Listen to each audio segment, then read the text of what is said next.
ನಮಸ್ಕಾರ. ವಿಶ್ವವಾಣಿ ಜ್ಯೋತಿಷ್ಯ ಕಾರ್ಯಕ್ರಮಕ್ಕೆ ನಿಮ್ಮೆಲ್ಲರಿಗೂ ಪ್ರೀತಿಯ ಸ್ವಾಗತ. ಮಾಸ ಭವಿಷ್ಯ. ಪ್ರತಿ ತಿಂಗಳು ನಮ್ಮ ರಾಶಿಗಳ ಮೇಲೆ ಗ್ರಹಗಳ ಒಂದು ಪರಿಣಾಮ ಏನಿರುತ್ತೆ, ಅವರ ಒಂದು ಆಶೀರ್ವಾದ ಏನಿರುತ್ತೆ, ಅಥವಾ ಅವ್ರದ್ದೊಂದು ಕಂಟಕ ಏನಿರುತ್ತೆ, ಅವ್ರಿಗೆ ಏನೇ ಅಂದರೆ ಯಾವುದೇ ಗ್ರಹಗಳದ್ದು ಒಂದು ಸಂಚಾರ ಇರ್ಬೋದು, ಅಥವಾ ನಮ್ಮ ರಾಶಿಯ ಮೇಲೆ ಆ ಗ್ರಹಗಳ ಒಂದು ಪರಿಣಾಮ ಹೇಗಿರುತ್ತೆ, ಏನು ಪ್ರಭಾವ ಬೀರುತ್ತವೆ, ಪ್ರತಿ ತಿಂಗಳು ಇದೆಲ್ಲ ಚೇಂಜ್ ಆಗ್ತಾನೆ ಇರುತ್ತೆ. ಜೂನ್ ತಿಂಗಳಲ್ಲಿ ನಮ್ಮೆಲ್ಲರ ರಾಶಿಯ ಮೇಲೆ ಗ್ರಹಗಳ ಒಂದು ಪರಿಣಾಮ ಹೆಂಗಿದೆ ಅನ್ನೋದನ್ನು ತಿಳ್ಕೋಬೇಕು. ಸೊ ತಿಳಿಸ್ಕೊಡೋದಕ್ಕೆ ನನ್ನ ಜೊತೆ ಇವತ್ತು ಖ್ಯಾತ ಜ್ಯೋತಿಷಿಗಳಾದ ವಿಜಯಾನಂದ ಜೋಯ್ಸ್ ಅವರಿದ್ದಾರೆ. ಬನ್ನಿ ಅವ್ರನ್ನ ಕಾರ್ಯಕ್ರಮಕ್ಕೆ ಸ್ವಾಗತಿಸೋಣ. ಯಾರ್ಯಾರ ರಾಶಿಗಳ ಮೇಲೆ ಈ ತಿಂಗಳಲ್ಲಿ ಏನೆಲ್ಲ ಒಳ್ಳೆಯದು ಅಥವಾ ಕೆಡುಕು, ಅಥವಾ ಕೆಡುಕಾಗೋದಿದ್ರೆ ಅದನ್ನು ತಡೆಯೋದು ಹೇಗೆ, ಅದಕ್ಕೆ ಪರಿಣಾಮಗಳೇನು, ಅದರಿಂದ ಆಗುವಂಥ ಪರಿಣಾಮಗಳನ್ನ ನಾವು ತಕ್ಕ ಮಟ್ಟಿಗೆ ತಡೆಗಟ್ಟೋದಾದರೆ ಅಥವಾ ಅದನ್ನು ಪರಿಹಾರ ಮಾಡೋದಾದರೆ ಹೇಗೆ ಮಾಡಬಹುದು ಅಂತ ಎಲ್ಲ ತಿಳಿಸ್ಕೊಡ್ತಾರೆ. ಮೊದಲು ಅವ್ರನ್ನ ಕಾರ್ಯಕ್ರಮಕ್ಕೆ ಸ್ವಾಗತಿಸೋಣ. ಗುರುಗಳೇ, ಕಾರ್ಯಕ್ರಮಕ್ಕೆ ಪ್ರೀತಿಯ ಸ್ವಾಗತ. ನಮಸ್ತೆ ಗುರುಗಳೇ, ಈಗ ಪ್ರತಿಯೊಂದು ರಾಶಿಯವರು ಕಾಯ್ತಾ ಇದ್ದಾರೆ ನಿಮ್ಮ ಒಂದು ಮಾತುಗಳಿಗೆ. ಹಾಗೆ ಈ ಜೂನ್ ತಿಂಗಳಲ್ಲಿ ಗ್ರಹಗಳ ಮೇಲೆ ಅಥವಾ ನಮ್ಮ ರಾಶಿಗಳ ಮೇಲೆ ಗ್ರಹಗಳ ಒಂದು ದೃಷ್ಟಿ ಹೆಂಗಿದೆ ಅನ್ನೋದನ್ನ ದಯವಿಟ್ಟು ತಿಳಿಸ್ಕೊಡಿ. ಶ್ರೀ ಗುರುಭ್ಯೋ ನಮಃ. ಹರಿ ಓಂ. ಶ್ರೀ ಗಣೇಶಾಯ ನಮಃ. ಶ್ರೀ ಶಾರದಾ ಗುರುಭ್ಯೋ ನಮಃ. ಓಂ ಬ್ರಹ್ಮದೇವಾಯ ನಮಃ.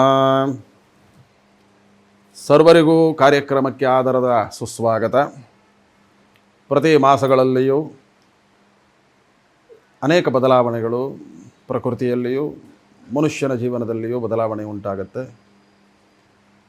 12 ರಾಶಿಗಳಲ್ಲಿ 12 ತಿಂಗಳುಗಳಲ್ಲಿ ಹೇಗೆ ಋತು ಬದಲಾವಣೆಗಳು ಆದಾಗ ಅನೇಕ ಬದಲಾವಣೆಗಳು ಪ್ರಕೃತಿಯಲ್ಲಿ ಉಂಟಾಗುತ್ತೋ, ಅದೇ ರೀತಿ ಪ್ರತಿ ರಾಶಿಗಳ ಮೇಲೂ ನಮ್ಮ ಭೂಮಿಯ ಸುತ್ತಲಿರುವಂತಹ ಅನೇಕ ಗ್ರಹಗಳ ಪ್ರಭಾವದಿಂದಾಗಿ ಸುಖ ದುಃಖ, ನೋವು ನಲಿವುಗಳು ಪ್ರಾಪ್ತವಾಗ್ತಾ ಹೋಗುತ್ತೆ.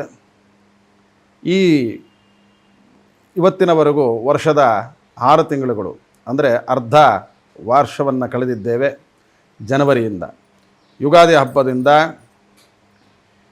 ಇವತ್ತಿನವರೆಗೂ ಕೂಡ ಒಂದು ಹಂತವಾದರೆ, ಈ ಜೂನ್ ತಿಂಗಳ ನಂತರವಾಗಿ ಮುಂಬರುವ ಸಂಕ್ರಾಂತಿ ಹಬ್ಬದವರೆಗೂ ಇನ್ನೊಂದು ಹಂತ. ಇನ್ನೇನು ಸ್ವಲ್ಪ ದಿನಗಳಲ್ಲಿ ದಕ್ಷಿಣಾಯನ ಪ್ರಾರಂಭವಾಗುತ್ತೆ. ವರ್ಷದ 6 ತಿಂಗಳು ಉತ್ತರಾಯಣ, ಸೂರ್ಯ ಉತ್ತರಾಯಣ ಕಾಲಕನಾಗಿ ಬರ್ತಾನೆ. ಇನ್ನು ವರ್ಷದ 6 ತಿಂಗಳು ದಕ್ಷಿಣಾಯನವಾಗಿ ಬರ್ತಾನೆ. ಆಗ ಉಂಟಾಗುವಂತಹ ಅನೇಕ ಬದಲಾವಣೆಗಳನ್ನು ಪ್ರತಿಯೊಬ್ಬರೂ ಅದರ ಅಳವಡಿಕೆಗಳನ್ನು ಅದನ್ನು ಅನುಷ್ಠಾನ ಮಾಡುವ ರೂಪದಿಂದ ಅದರ ಬಗ್ಗೆ ಎಲ್ಲರೂ ತಿಳಿದುಕೊಳ್ಳುವಂತಹ ಒಂದು ಪ್ರಕ್ರಿಯೆಯಿಂದಾಗಿ ಅನೇಕ ಸಾಧನೆಗಳನ್ನು ಎಲ್ಲರೂ ಮಾಡಲಿಕ್ಕೆ ಗ್ರಹಗಳು ಅನುಕೂಲ ಮಾಡಿಕೊಡ್ತಾರೆ.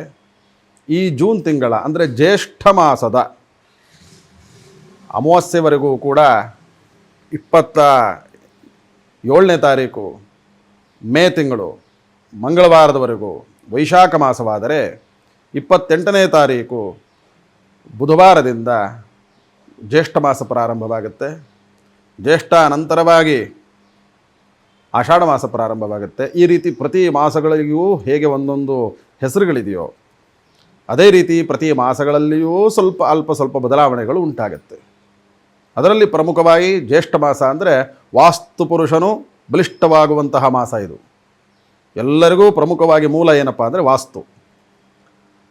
ಯಾವ ಕ್ರಮದಲ್ಲಿ ಬದುಕಬೇಕು, ಯಾವ ರೀತಿಯಾಗಿ ಮನುಷ್ಯ ಆಹಾರವನ್ನು ಸೇವನೆ ಮಾಡಬೇಕು, ಯಾವ ಯಾವ ಋತುಗಳಲ್ಲಿ ಆಹಾರದ ಬದಲಾವಣೆಗಳಾಗಬೇಕು, ಯಾವ ಯಾವ ಋತುಗಳಿಂದ ಯಾವ ಯಾವ ಜ್ಞಾನವನ್ನು, ಯಾವ ಯಾವ ಮಾರ್ಗವನ್ನು ಅನುಸರಿಸಬೇಕು, ಇವೆಲ್ಲವನ್ನೂ ಕೊಡ್ತಕ್ಕಂಥವನು ವಾಸ್ತುಪುರುಷ. ಆ ವಾಸ್ತುವಿನ ಬಗ್ಗೆ ಮುಂದಿನ ದಿನಗಳಲ್ಲಿ ಅಧ್ಯಯನವನ್ನು ಮಾಡೋಣ. ಈಗ 12 ರಾಶಿಗಳ ಈ ಮಾಸದ ಮಾಸಿಕ ಫಲವನ್ನು ತಿಳ್ಕೊಳ್ಳೋಣ. ಹರಿ ಓಂ. ಮೊದಲನೇ ರಾಶಿ ಮೇಷರಾಶಿ. ಅಶ್ವಿನಿ ನಕ್ಷತ್ರ 4 ಪಾದಗಳು, ಭರಣಿ ನಕ್ಷತ್ರ 4 ಪಾದಗಳು, ಕೃತ್ತಿಕಾ ನಕ್ಷತ್ರ 1ನೇ ಪಾದ ಮೇಷರಾಶಿ. ಮೇಷರಾಶಿ ಅಧಿಪತಿ ಮಂಗಳ ಗ್ರಹ. ಮೇಷರಾಶಿಗೆ ಮೇ 31ನೇ ತಾರೀಕು ಅಂದರೆ ಜ್ಯೇಷ್ಠ ಮಾಸದಲ್ಲಿ ಆಗಲೇ ಪ್ರಾರಂಭವಾಗಿರುತ್ತೆ. ಮೇ 31ನೇ ತಾರೀಕು ಶುಕ್ರನು ಮೇಷರಾಶಿಗೆ ಪ್ರವೇಶ ಮಾಡೋದರಿಂದ ಮೇಷರಾಶಿಯವರಿಗೆ ಪೂರ್ವದ ದಿಕ್ಕಿನಿಂದ ಒಳ್ಳೆಯದು ಬರುತ್ತೆ. ಅಥವಾ ತಾನು ಈಸ್ಟ್ ಕಡೆಗೆ, ಪೂರ್ವ ದಿಗ್ಭಾಗದ ಕಡೆಗೆ ಮಾಡುವ ಕೆಲಸಗಳೆಲ್ಲವೂ ಒಳ್ಳೆಯ ಫಲವನ್ನು ತಂದುಕೊಡುತ್ತೆ. ಶುಕ್ರ ಪ್ರಾಗ್ದಿಗ್ಭಾಗ ಅಂದರೆ ಪೂರ್ವ ದಿಗ್ಭಾಗದ ಅಧಿಪತಿ ಶುಕ್ರನು. ಶುಕ್ರನು ತನ್ನ ರಾಶಿಯಲ್ಲಿದ್ದು, ದ್ವಾದಶದಲ್ಲಿ ಶನಿಯು ಸಾಡೆ ಸಾತಿಯಲ್ಲಿದ್ದು, 3ರಲ್ಲಿ ಗುರು. ಈ ರೀತಿ ಇದ್ದಾಗ ಮೇಷರಾಶಿಯವರಿಗೆ ಜೂನ್ 20ನೇ ತಾರೀಕಿನವರೆಗೂ ಶುಭ ಫಲವು. ಆ ನಂತರವಾಗಿ ಈ ಜ್ಯೇಷ್ಠ ಮಾಸ ಮುಗಿಯುವ ಅಂದರೆ ಜೂನ್ ತಿಂಗಳು ಮುಗಿಯುವ ಕಾಲಕ್ಕೆ ಅನಾರೋಗ್ಯದ ಭಯಗಳನ್ನು, ಒಂದಿಷ್ಟು ಅನಾರೋಗ್ಯದ ಚಿಂತೆಗಳನ್ನು ಶನಿಯು ಪ್ರಾಪ್ತ ಮಾಡ್ತಾನೆ. ಹಾಗಾಗಿ ಆರೋಗ್ಯದ ಬಗ್ಗೆ ಗಮನವಿರಲಿ. ಮೇಷರಾಶಿಯವರ ದೂರದ ಪ್ರಯಾಣಗಳು ಸ್ವಲ್ಪ ಮುಂದೂಡಲಿ, ಅಥವಾ ಆ ಜೂನ್ 21ನೇ ತಾರೀಕಿನ ಒಳಗೆ ಮುಗಿಸ್ಕೊಳ್ಳಿ. ಇವೆಲ್ಲವೂ ಕೂಡ ಸಿಂಹರಾಶಿಗೆ ಕುಜಗ್ರಹನು ಜೂನ್ 6ನೇ ತಾರೀಕು ಪ್ರವೇಶ ಮಾಡ್ತಾರೆ. ಆದ್ದರಿಂದ ಮನೆಯ ಸ್ಥಿತಿಗತಿಗಳೆಲ್ಲವೂ ಸ್ವಲ್ಪ ಒಳ್ಳೆಯ ಅನುಕೂಲಕ್ಕೆ ಬರುತ್ತೆ. ಒಂದು ಮನೆ ಮಾಡುವಂತಹ ವಿಚಾರವೋ, ಮನೆ ಬದಲಾವಣೆ ಮಾಡುವಂತಹ ವಿಚಾರವೋ, ಅಥವಾ ಮನೆಗೆ ಸಂಬಂಧಪಟ್ಟಂಥ ಯಾವುದಾದ್ರೂ ಒಂದು ಬಂಡವಾಳ ಹೂಡಿಕೆಗಳು, ಏನಾದರೂ ರಿಪೇರಿ, ಇಂಥದ್ದೆಲ್ಲವೂ ಕೂಡ ಜ್ಯೇಷ್ಠ ಮಾಸ ಒಳ್ಳೆಯ ಫಲವನ್ನು ಅವರಿಗೆ ತಂದುಕೊಡುತ್ತೆ. ಹಾಗೂ ಬಂಧು ಮಿತ್ರರಿಂದ ಸಹಾಯಗಳು ಉತ್ಪತ್ತಿಯಾಗುತ್ತೆ. ಆರೋಗ್ಯದ ದೃಷ್ಟಿಯಲ್ಲಿ ಕಠಿಣವಾದಂಥ ಆಹಾರಗಳನ್ನು ಸೇವನೆ ಮಾಡೋದು ಬೇಡ. ಅತಿ ಸುಲಭವಾಗಿ ಜೀರ್ಣವಾಗುವಂಥ ಆಹಾರಗಳನ್ನು ಸೇವನೆ ಮಾಡಿ. ಇನ್ನೊಂದು ಪ್ರಮುಖವಾಗಿ ದೂರ್ವೆಯನ್ನು ನಾವು ಗರಿಕೆ ಅಂತ ಕರಿತೀವಿ, ಗಣಪತಿಗೆ ಪೂಜೆ ಮಾಡುವಂತಹ ಗರಿಕೆ. ಆ ಗರಿಕೆಯನ್ನು ಸಾಧ್ಯವಾದಷ್ಟು ಬೆಳೆಸೋದಕ್ಕೆ ಪ್ರಯತ್ನ ಮಾಡಿ. ಯಾಕಪ್ಪ ಅಂದರೆ ಮೇಷರಾಶಿಯವರಿಗೆ ರಾಹುವಿನಿಂದ ಸ್ವಲ್ಪ ದುರ್ಬಲತೆಗಳು ಬಂದಾಗ, ರಾಹುವಿನಿಂದ ದೋಷಗಳು ಬಂದಾಗ ಕಣ್ಣಿನಲ್ಲಿ ತೊಂದರೆಗಳು, ದೇಹದಲ್ಲಿ ಸ್ವಲ್ಪ ಆಯಾಸಗಳು, ಆಸ್ಪತ್ರೆಗಳು, ಔಷಧಿ ಉಪಚಾರಗಳು ಇವೆಲ್ಲದೂ ಸೇವನೆ ಮಾಡುವಂತಹ ದಿನಗಳು. ಆದ್ದರಿಂದ ಮೇಷರಾಶಿಯವರಿಗೆ ಜೂನ್ ತಿಂಗಳು ಅರ್ಧ ಶುಭ, ಮುಕ್ಕಾಲು ಭಾಗ ಶುಭ, ಕಾಲು ಭಾಗ ಸ್ವಲ್ಪ ಎಲ್ಲ ಕೆಲಸವನ್ನು ಬಿಟ್ಟು ಕೂತ್ಕೊಳ್ಳೋ ಹಾಗೆ ಮಾಡ್ತಾನೆ. ಆದರೆ ಯಾವುದೇ ರೀತಿಯ ಭಯವಿಲ್ಲ. ಜನ್ಮ ರಾಶ್ಯಾಧಿಪತಿಯು ಒಳ್ಳೆಯ ಸ್ಥಾನಕ್ಕೆ ಬಂದಾಗ ಒಳ್ಳೆಯ ಫಲವನ್ನು ಕೊಡ್ತಾರೆ. ಜೂನ್ ತಿಂಗಳಲ್ಲಿ ಯಾವುದೇ ಪ್ರಯಾಣಗಳಿದ್ದರೂ 21ನೇ ತಾರೀಕಿನ ಒಳಗೆ ಮುಗಿಸ್ಕೊಳ್ಳಿ, ಇಲ್ವಾ ಆಷಾಢ ಮಾಸದ ನಂತರವಾಗಿ ಮಾಡಿ. ಅತಿಯಾದಂತಹ ನೀರು, ಅತಿಯಾದಂತಹ ಜನರಿರುವ ಸಮೂಹ, ಅತಿಯಾದಂತಹ ಕಾಡು ವನಗಳು, ಪ್ರಾಣಿಗಳಿರುವಂತಹ ಜಾಗಗಳು ಮೇಷರಾಶಿಯವರಿಗೆ ಶುಭವಲ್ಲ. ಹಾಗಾಗಿ ಮೇಷರಾಶಿಯವರು ಈ ಪ್ರಮುಖವಾದಂತಹ ಮನುಷ್ಯ ಗಿಡವನ್ನು ಬೆಳೆಸೋದು ಕೂಡ ಭಗವಂತನಿಗೆ ಪ್ರೀತಿಯಾದ ಒಂದು ಕೆಲಸ. ಗಿಡ ಬೆಳೆಸೋದಕ್ಕಿಂತ ಮುಂಚಿತವಾಗಿ ಗರಿಕೆಯನ್ನು ಬೆಳೆಸಬೇಕು. ಇದು ಇಡೀ ಬ್ರಹ್ಮಾಂಡದಲ್ಲಿ ಪ್ರವಾಹ ಆದರೂ ಆ ಪ್ರವಾಹಕ್ಕೆ ಎದುರಿಸಿ ನಿಲ್ಲುವಂತಹ ಶಕ್ತಿ ಇರೋದು ಗರಿಕೆಗೆ ಮಾತ್ರ.